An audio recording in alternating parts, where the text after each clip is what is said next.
So after gaming with this Microsoft headset for a couple of years, I finally couldn't take it anymore. That little sponge earpiece started to really kind of wear down both my ears. So I switched over to the Plantronics earpiece, and although I loved it for a little while, my friends started complaining about the sound that was coming out of it. So I said, screw the earpieces, I'm going with headphones. So I started doing all the research, and I came up with 3 big questions you have to answer. First off, cost. That is, do I get 5.1 surround sound super immersive headphones? Or do I go the more affordable stereo, just basically left and right? Do I go wireless, or do I go wired, which will have better performance, but you'll be tethered down by wires?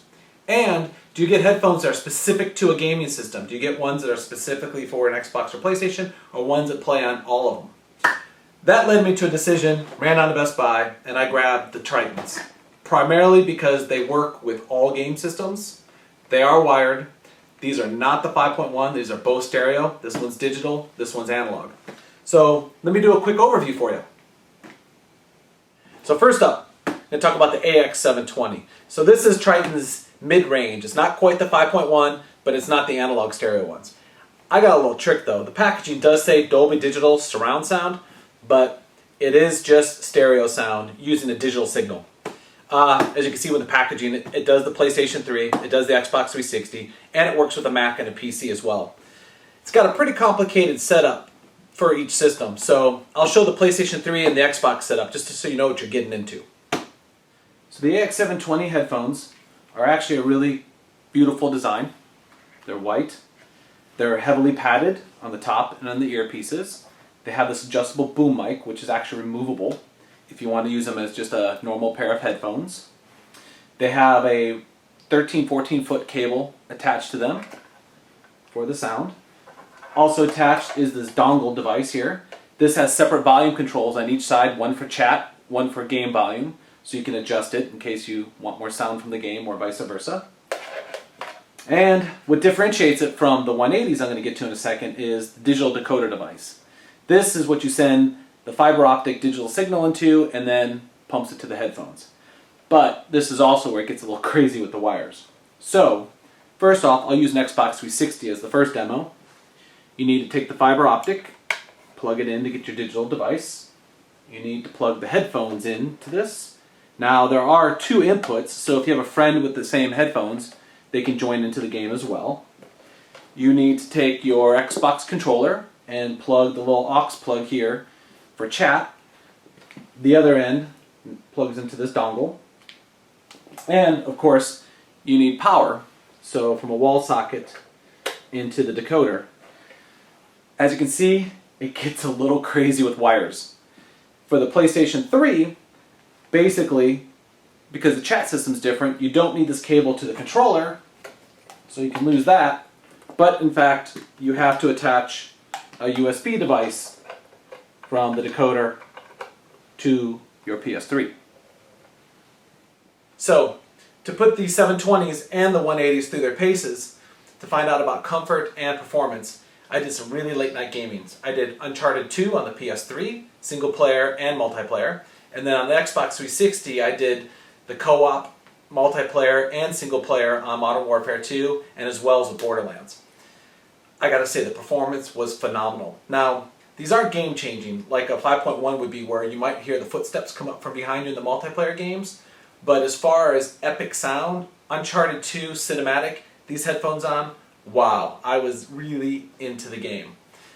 Comfort-wise, felt really good the first couple hours, but as I got into the 4th and 5th hour, I actually felt it kind of pushing on my jaw, and of course I'm sitting there talking my butt off.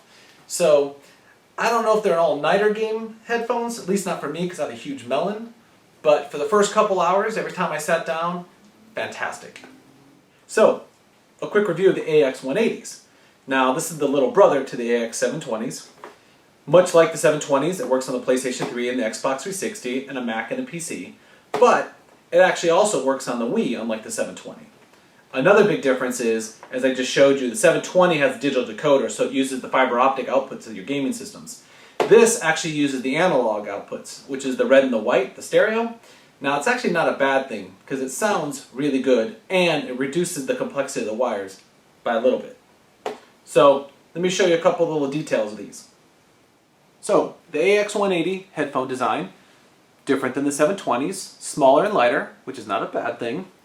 The headphone padding here is a little bit different, squishier material than it is on the 720s.